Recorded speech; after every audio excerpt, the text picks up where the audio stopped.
자리를 사모해서 이 시간 주님께 나온 우리 모든 선교사님들 여러분들에게 주님의 은혜와 사랑과 축복이 함께 하시기를 간절히 기원드립니다.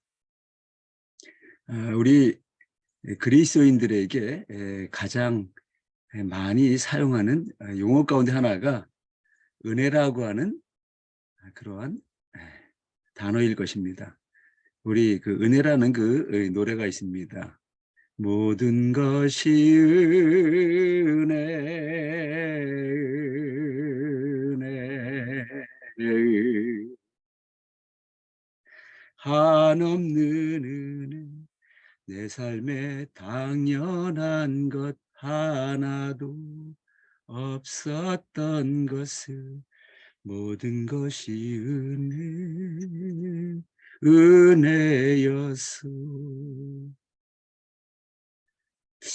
저는 이 은혜라는 것이 설명할 것도 없고 너무나 당연한 것이었어요.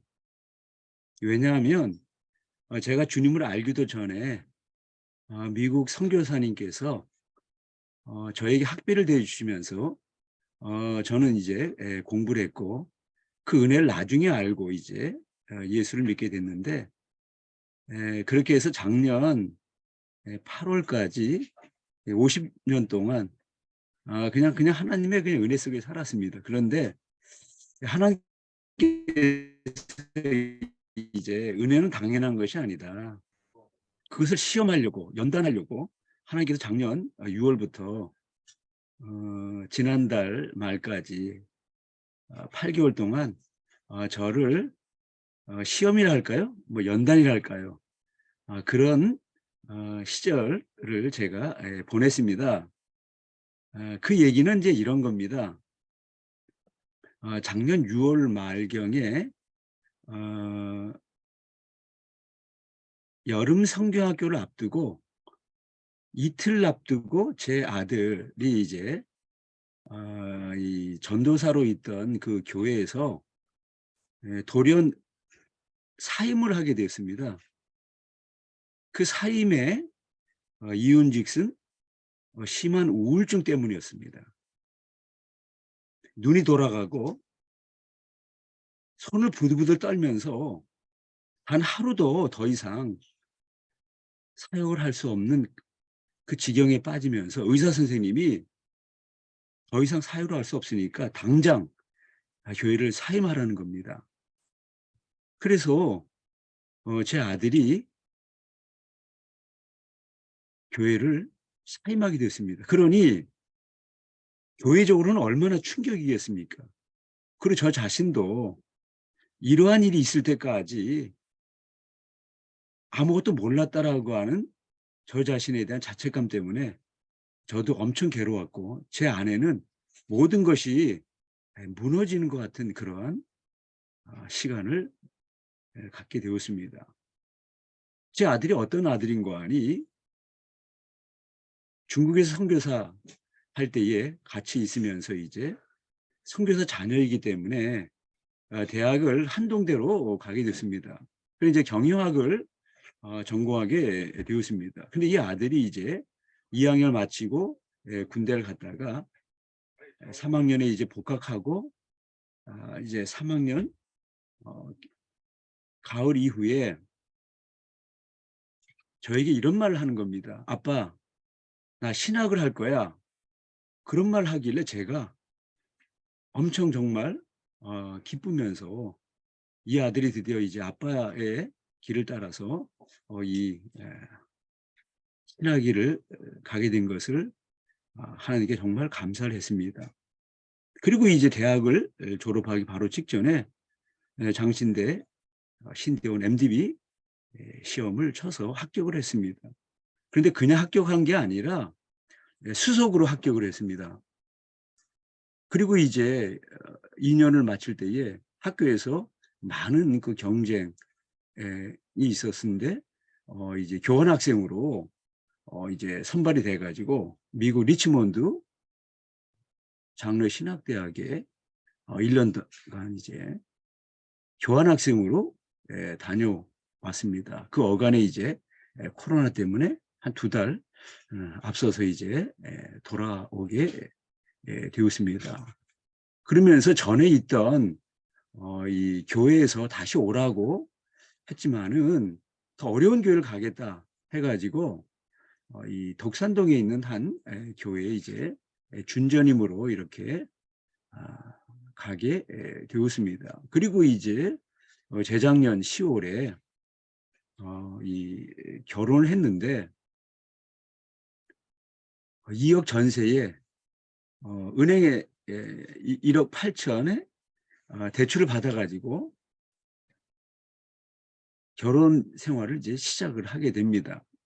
그런데 대출 이자가 올라가지고 이제 작년도에는 그 60만 원을 월 내던 대출액을 이제 90만 원이라고 하는 그런 이제 이 어려움을 겪게 되는 가운데 더 중요한 거는 교회에서 전도사님들을 또 목사님들이 한 분 한 분씩 나가면서 점점 일이 많아지고 그러면서 이제 더 큰 문제는 담임 목사에 대한 깊은 실망감 때문에 사임하기 2개월 전부터 거의 육체적으로도 힘들지만 정신적으로 영적으로 힘들어서 불면증에 빠지기 시작한 겁니다.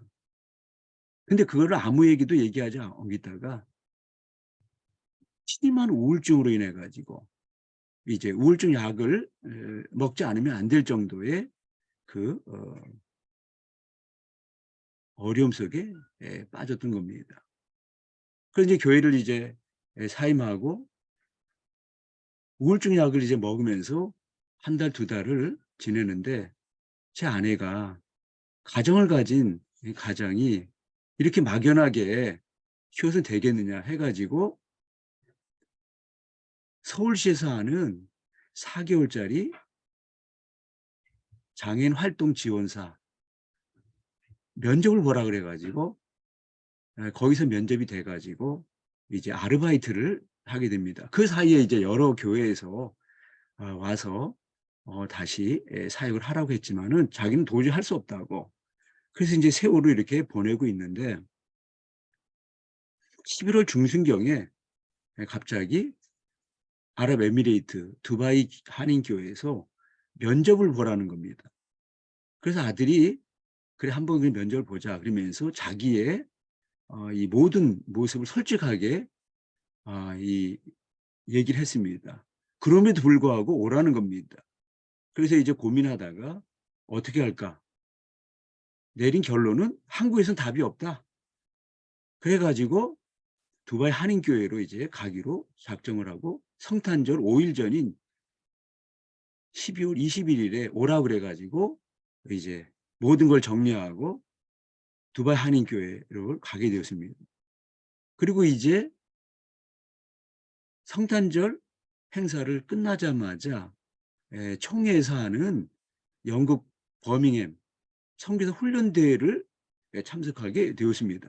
그리고 그 이제 훈련을 마치고 다시 돌아와서 교회 생활을 하다가 지난 화요일 날 2월 21일 그러니까 두바이 간 지 2개월 만에 아랍에미레이트 선교사 파송식을 갖게 되었습니다. 우리 하나님께서 여기까지 인도해 주셨어요. 그런데 그 과정 속에 어떤 일이 있었는가 하니 두바이 한인교회를 간다 그러니까 이제 언제 우리 가족이 다시 만날지 모르니까 우리 가족 여행을 가자. 그래가지고 작년도 11월 25일부터 금토일 2박 3일 동안 포항과 경주를 다녀오기로 했습니다. 왜 포항을 가기로 했는가 하니 우리 아들도 그렇고 딸도 다 한동대 출신입니다. 그래서 그 한동대에서 보냈던 그 신앙의 추억들을 생각하고 또 이 몇몇 교수들을 이번 기회에 한번 인사하러 간다는 그런 생각을 가지고 이제 포항을 가기로 했습니다. 먼저 바닷가에 갔는데 그 호미곶이라는 곳에 가보니까 그 상생의 손이라고 하는 거 있더라고요. 그래서 이제 그것도 구경하고 오후에 이제 한동대를 가서 우리 아들, 딸들이 미리 예약한 교수님들을 만나고 있었습니다. 그런 사이에 저와 아내는 이제 이 함동대에 가게 되면 이 기도실이 있더라고요. 그래서 기도실에 들어갔습니다. 그런데 기도실 딱 들어가니까 전면에 이 액자에 나는 빚진 자라라고 하는 이 액자가 걸려 있고, 그 밑에는 이제 많은 학생들이 그곳에 와서 기도하면서 자기의 기도 제목들을 쪽지에다가 써 가지고 붙인 그러한 장면들을 볼 수 있었습니다. 바로 이 장면입니다. 그런데 이 장면을 보면서 저는 제 아들에게 일어난 일보다도 하나님께서 저에게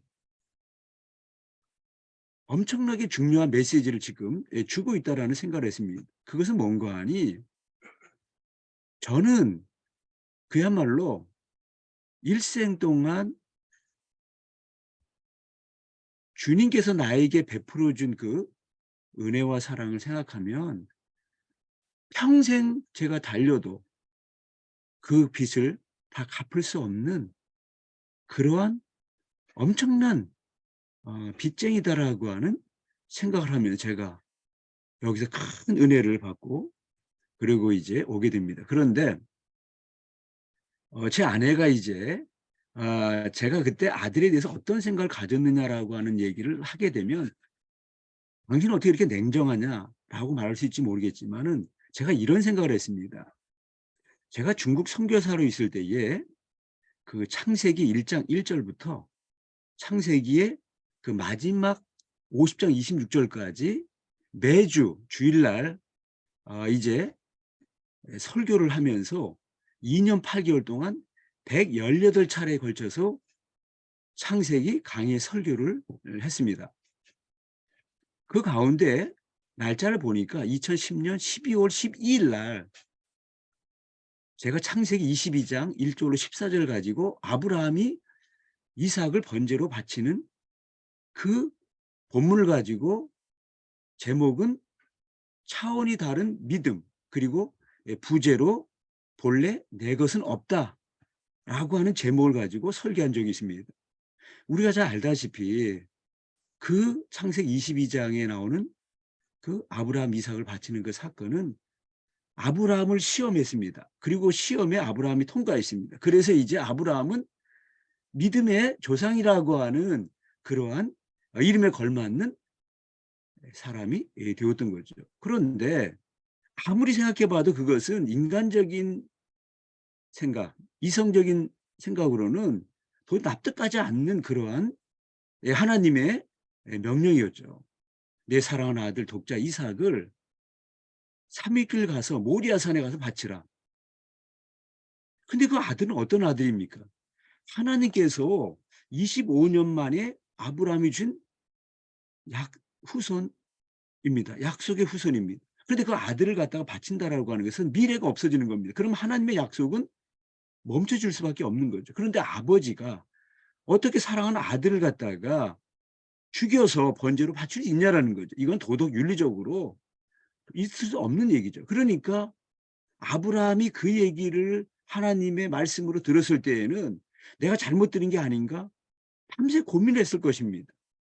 그런데 하나님의 말씀을 보게 되면 아침에 일찍 일어나 아브라함이 안장을 채우고 이제 아들 이삭과 더불어 마치 즐거운 여행이나 떠나는 것처럼 그렇게 이제 모리아상을 향해서 가는 그 대목을 우리는 엿볼 수 있습니다. 그러면 그 밤에 무슨 일이 있었겠습니까?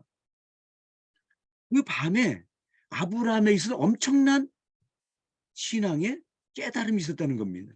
그 한마디로 지금까지 내가 신앙생활하고 오는 동안에 하나님의 말씀이 맞다.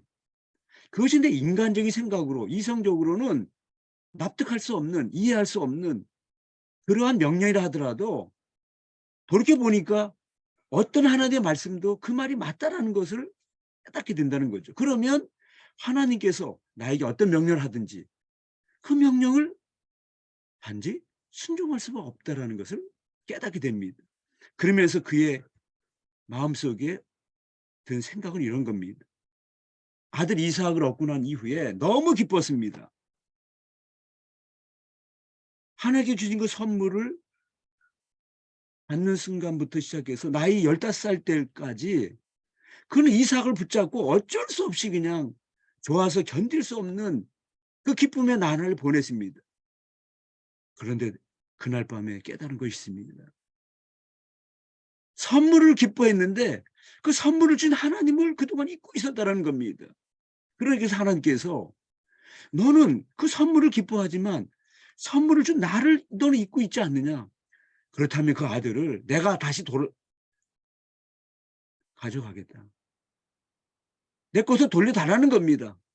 이 명령에 아브라함이 순종하는가 순종하지 않는가를 하나님께서 드디어 이제 그날 밤에 말씀하시고 그것을 실행에 옮기는지 보려고 아브라함을 시험하고 있었다는 사실입니다. 그러니까 이삭은 아브라함의 것이 아닙니다. 내 자식이 아닙니다. 그건 하나님의 것입니다. 하나님의 것을 하나님이 다시 가져가겠다는데 거기에 누가 왈부왈부 할 수 있겠습니까? 그날 밤에 신앙의 깊은 경지에 도달한 것입니다. 본래 내 것이란 없다. 하나님이 주신 거예요. 그런데 그것을 내 것이라고 생각하는 그때부터 우리는 이제 욕심을 갖게 되고 그리고 이제 하나님의 어떤 말씀에 대해서도 불순종하게 되고 우리의 삶에 있어서도 내 것을 챙기면서 내 인생 내가 산다. 그리고 내가 가지고 있는 모든 그런 어떤 건강, 물질, 가정, 뭐 등등 지위, 명예, 어떤 권력, 어떤 인간적인 행복, 그 하나님의 것이에요. 하나님이 주신 것뿐입니다. 그러니까 하나님이 내놓으라 하면 내놓아야 하는 것, 그것이 우리의 정직한 모습이 되어야 한다는 겁니다. 그래서 제가 네가 이제 두바이로 마음을 결정하고 거기서 전도서 간다는데 네 앞길이 어떻게 될지 나는 다 맡기기로 했다. 단지 아빠이기 때문에 기도하고 너를 사랑할 뿐이지 너는 내 아들이 아니다. 나는 너를 떠나 보낸다. 그리고 이제 지난주에 이제 선교사 파송식을 갖게 되고 앞으로 이제 선교사로서 아빠의 뒤를 이어서 선교사 길을 가는 거에 대해서 기뻐하지만 나는 너를 이제 내 아들에서 나는 떠나보낸다. 내 것이 아니기 때문에 네 인생은 이제 네가 결정할 것이고 하나님께서 너를 인도하셔서 어떤 길로 가든지 이제 하나님의 소관이고 하나님께 맡겨드리기로 그렇게 제가 결정했다라고 하는 것을 말씀을 드립니다. 저는 지난 1월 26일부터 2월 11일까지 17일 동안 일본 선교 여행을 다녀왔습니다. 일본 동경에 있는 선교사 한 분하고 이제 한국에서 목사님 3분과 사모 1분 해가지고 4사람이 이제 동경에 가서 그 선교사와 함께 5사람이 이제 일본 열도 땅밟기를 했습니다. 근데 가고 오는 날짜를 빼고 15일 동안 우리가 갔던 그 길이 어느 정도의 거리였는가 하면 1만 킬로 이상을 달렸습니다. 한마디로 그것은 질주였습니다. 그러니까 평균적으로 주일날 이렇게 이제 2번 빼고 나면 거의 하루에 1000킬로 이상을 달렸다고 할 정도로 그런 시간을 우리가 갖게 되었습니다. 그 처음부터 시작해서 마지막까지 정말 우리 모든 그 일행들이 어떤 사고가 난다든지 아니면 어떤 건강에 문제가 있다든지 아니면 어떤 그 불미스러운 일로 인해 가지고 어려움을 겪을 수 있는데 정말로 처음부터 마지막까지 하나님의 은혜 속에 무사히 선교 여행을 마치고 돌아왔습니다. 그러면서 여기에 그 몇 개의 그 사진들을 하나씩 하나씩 올려서 여러분들에게 이제 은혜를 나누려고 합니다. 첫 번째는 뭔고 하니 저희가 이제 선교 여행을 떠나기 전에 가평에서 일본 지도를 펼쳐 놓고 이렇게 일본 열도를 향해서 우리가 기도하는 장면입니다. 그래서 이번에 깨달은 것은 이번에 우리가 이 기도로 일본 열도를 향해서 기도하고 그리고 돌아올 때 마지막 날도 또 오야마 레이지 목사님이라는 분이 계십니다. 그분과 더불어 이제 일본 열도를 향해서 이제 손 얹고 기도하는 것으로 마쳤습니다. 그래서 모든 것은 기도로 시작해야 됩니다. 그리고 마칠 때도 기도로 끝나야 됩니다. 그런데 기도하지 않을 때에 항상 거기에는 문제가 발생하고 인간적인 어떠한 생각이나 판단 때문에 많은 일들이 그르치는 모습을 볼 수 있습니다. 특별히 우리 선교사님들에게 있어서는 정말 하루하루가 영적 전쟁 아니겠습니까? 선교지라고 하는 것은 그야말로 모든 것이 문제가 아니겠느냐는 거죠. 언어의 문제, 어떤 건강의 문제, 자녀 교육의 문제, 선교사들 간의 갈등의 문제, 뭐 사역의 문제, 뭐 등등의 모든 것이 다 문제가 될 때에 정말 기도해야 된다는 거죠. 그 선교 현장은 영적 전쟁의 자리입니다. 그래서 기도해야 됩니다. 그런데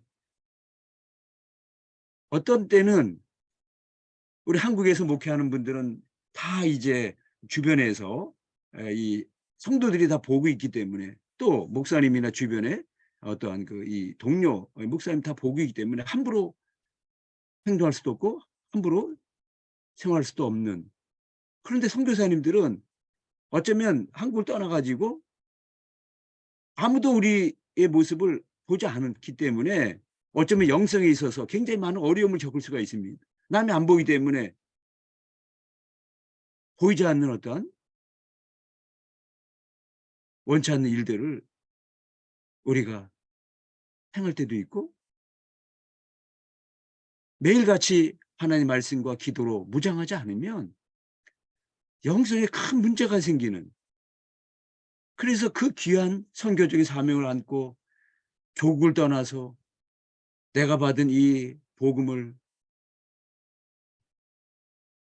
하나님을 모르고 복을 모르는 사람들에게 전해준다라고 하는 귀한 그러한 사명감을 갖고 떠났지만은 얼마나 많은 선교사님들이 선교지에서 정말 입에 담기도 힘든 그러한 어떠한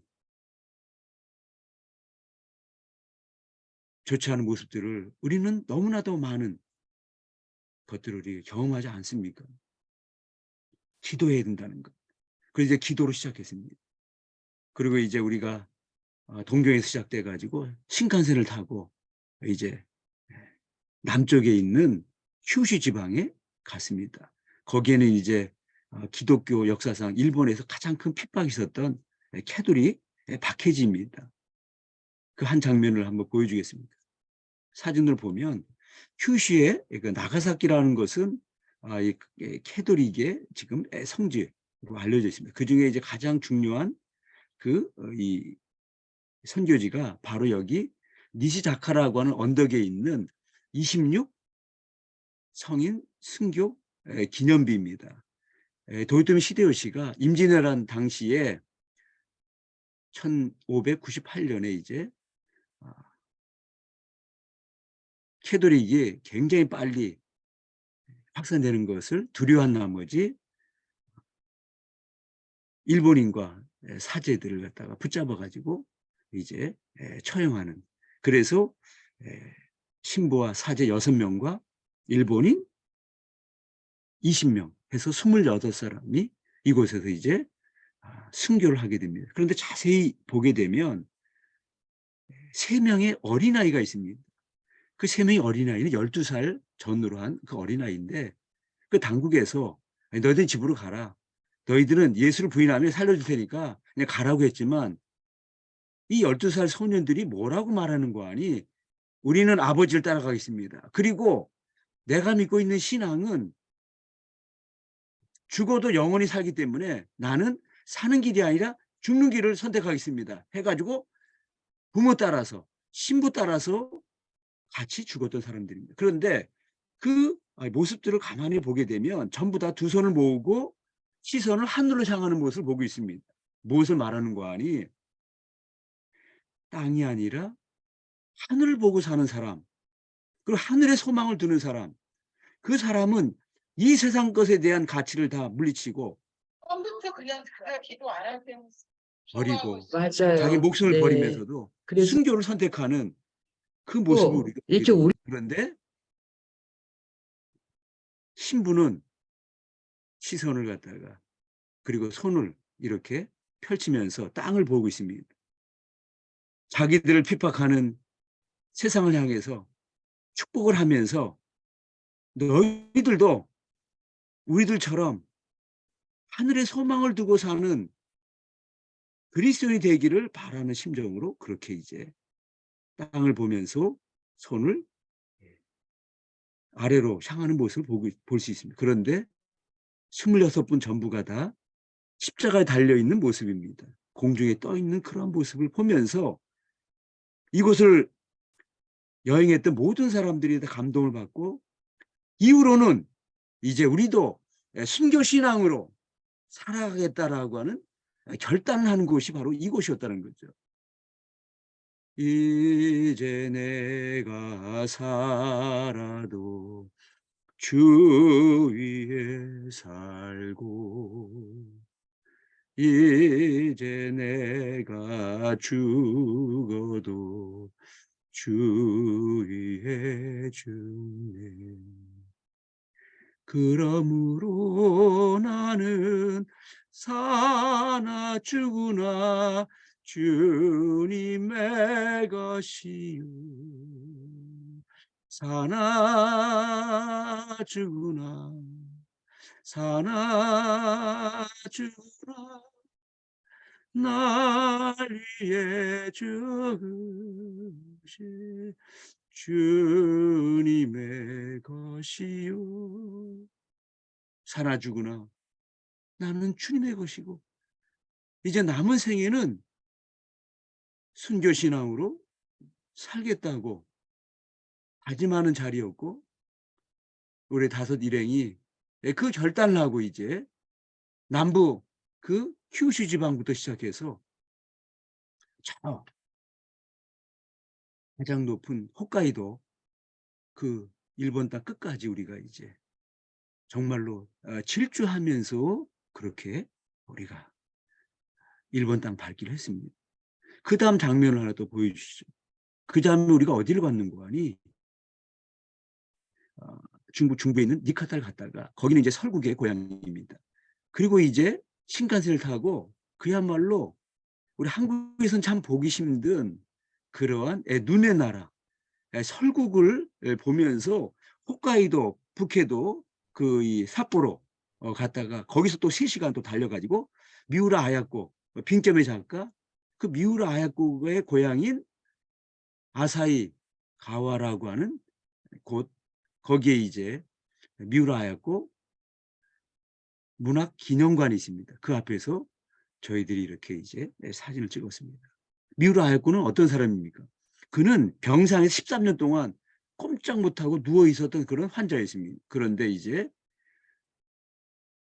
남편 하나를 갖다 만나가지고 그 남편이 미우라 아야코를 이제 사랑하고 그리고 헌신적으로 돌봐주면서 그 속에서 그는 생명의 빛을 발견하고 그리스도의 참 사랑을 발견하고 주님께 날 이렇게 사랑했다라고 하는 그 엄청난 하나님의 은혜를 깨닫고 난 이후에 평생 동안 이제 그리스도의 복음을 전하는 작가로서 그렇게 살았던 분입니다.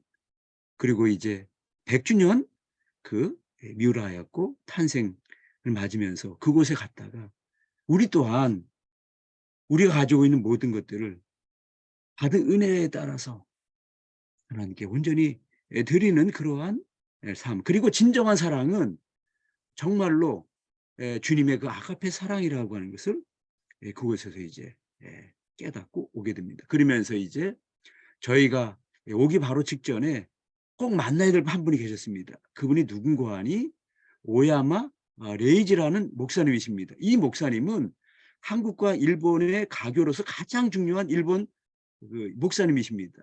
이분은 어떤 분인가 하니 일제가 한국에 저질렀던 그 숱한 그 만행들을 이제 사죄해야 되겠다라고 하는 그 깨달음을 성경을 보다가 그가 알게 됩니다. 그래서 마태복음 5장에 나오는 제단에다가 이제 제물을 드리려다가 화목하지 못한 일이 생각나거든. 그 일을 해결하고 와서 제물을 바치다라고 하는 그 말씀을 그가 이제 읽고 난 이후에 내가 이제 사죄 운동을 해야 되겠다 해가지고 일본이 저질렀던 필리핀, 대만, 중국 그리고 한국을 이제 다니면서 사죄 운동을 했습니다.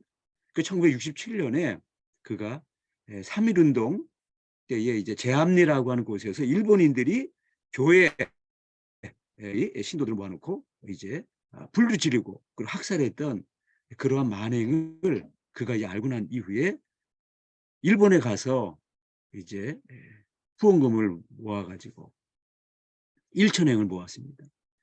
지금부터 한 60년 정도 전에 이제 그 돈은 지금으로 하면 수억 원이 되겠죠. 그걸 모아서 제암리 교회를 재건해 주신 분입니다. 그러면서 그분은 이제 크리스천의 화해와 일치라는 책을 썼습니다. 여기 그 이제 사진으로 한번 보여주시겠습니까? 그래서 이분을 이제 이번에 이제 마지막으로 만나러 갔습니다. 그러면서 이제 그분과 더불어 이제 대화를 하면서 이제 많은 그런 은혜를 받게 되었습니다. 이분은 현재 96세 되시는 분입니다. 그런데 거의 주름 하나도 없을 정도로 그렇게 이제 건강한 분이십니다. 근데 이분과 이제 대화를 하다가 이분이 이런 말씀을 하십니다. 얼마 전에 기도하는 중에 하나님께서 계시로 말씀하시기를 일본이 기독교 국가가 될 것이다. 여러분 일본이 어떤 나라입니까? 선교사의 무덤이라 했습니다. 지금까지 일본에 얼마나 많은 선교사님이 갔습니까? 그리고 지금도 또 얼마나 많은 사람들이 선교 사역을 하고 있습니까? 일본은 정말로 그 엄청난 인적 물적인 것들을 쏟아 부었지만은 일본은 지금 0.4% 아니면 정확하게 얘기하면 0.1%밖에 안 될 정도로 복음화율이 거의 미종족 국가라고 할 정도로 복음화가 그렇게 잘 안 되는 곳입니다. 그런데 이분이 지금 일본이 기독국가가 될 것이다. 그 말씀을 그럼 누가 합니까? 그거를 했더니 하나님께서 네가 하라. 그렇게 말씀하시더라는 겁니다. 그런데 그 말씀을 듣는 순간 바로 우리 아자부 회원 5명이 우리가 이 일을 해야 되겠다. 지금까지도 많은 선교사들이 왔고 지금도 많은 선교 있지만은 이제 일본 선교의 하나의 새로운 기점. 이제 우리가 남은 생에는 일본 선교를 향해서 우리가 집중하고 일본 선교를 위해서 우리의 모든 것을 다 쏟아 부어있다는 생각을 하면서 결단하고 이제 저희들이 돌아오게 되었습니다. 그러면서 처음 시작을 기도로 시작했던 것처럼 마지막을 일본 열도에 손을 얹고 기도하고 마쳤다라고 하는 것을 돌이켜보면서 하나님께서 우리를 여기까지 인도해 주셨고 우리가 이제 남은 생애가 얼마나 되든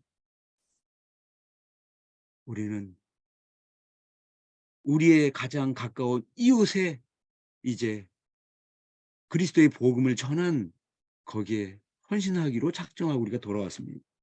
오늘 본문은 사도 바울이 그동안 이제 로마에 가지 못했습니다.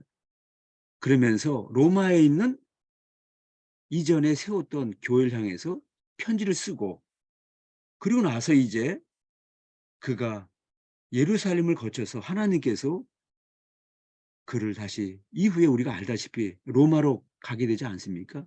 그 가기 전에 이제 편지를 띄우면서 뭐라고 말씀하는 거 아니? 13절에 보면 형제들아 내가 여러분 너희에게 가고자 한 것 너희가 모르기 원치 아니하노니 그렇게 말씀했어요. 그런데 그동안에 길이 막혔다 그랬습니다. 그 14절 오늘의 본문 헬라인이나 야만인이나 지금 헬라인은 그 당시에 세계의 중심이었다고 그들이 생각했고 그 나머지 지역은 다 야만이라고 했습니다. 그러니까 이 말은 온 세상을 말하는 겁니다. 또 지혜 있는 자와 어리석은 자로 이제 세상을 나누는 거죠. 사람들을. 그러니까 이 온 세상에 나는 복음의 빚진 자다. 은혜의 빚진 자다. 사랑의 빚진 자다. 예수 그리스도에게 빚진 자다라고 하는 그러한 고백을 합니다. 이것이 바로 선교사였던 바울의 정체성이었습니다.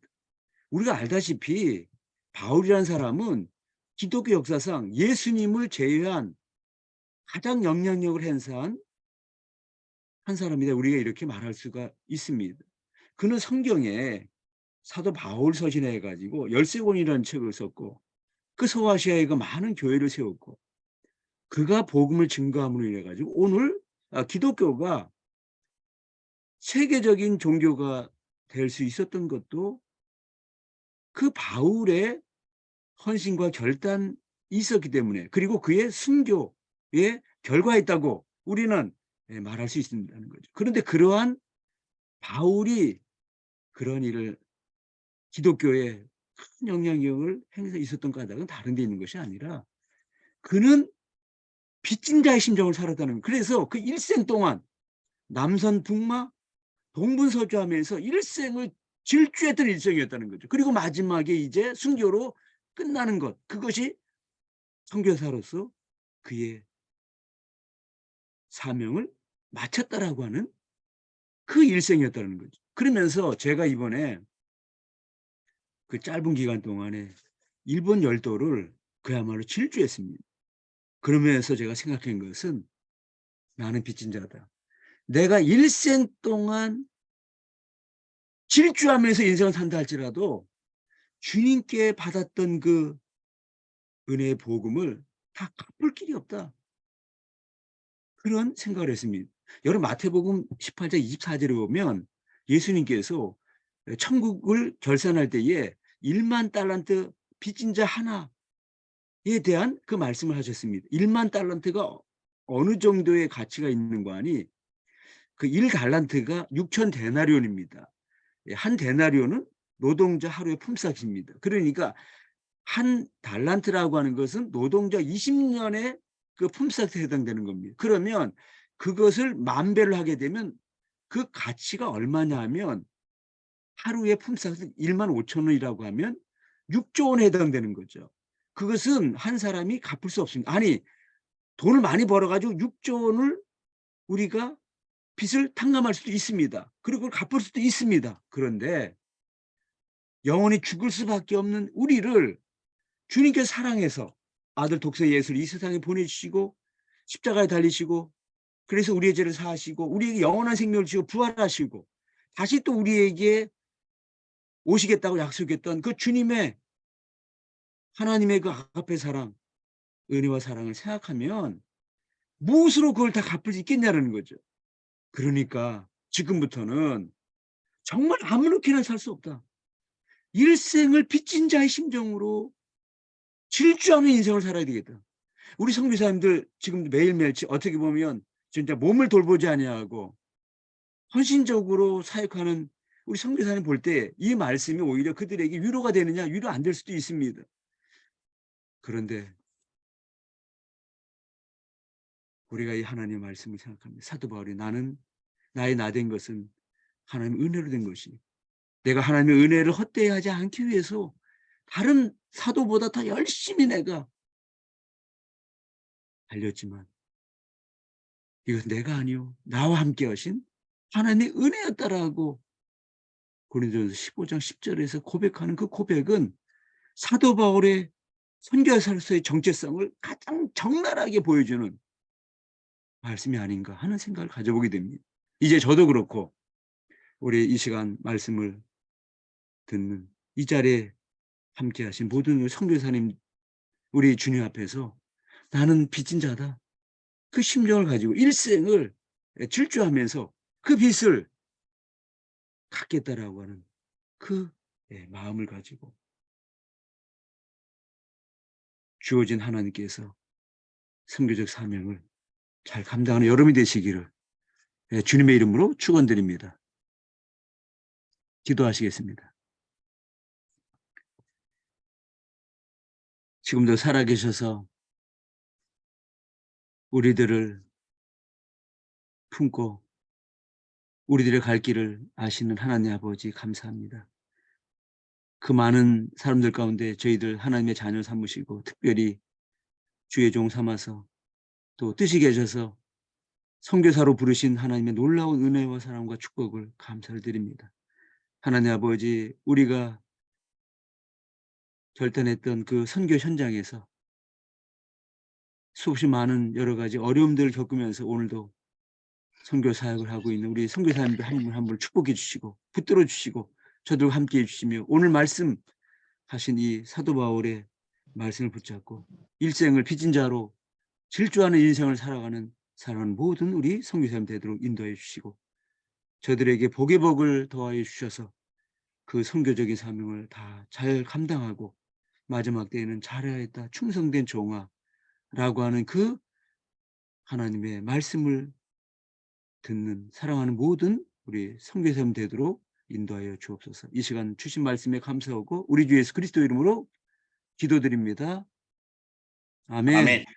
감사합니다.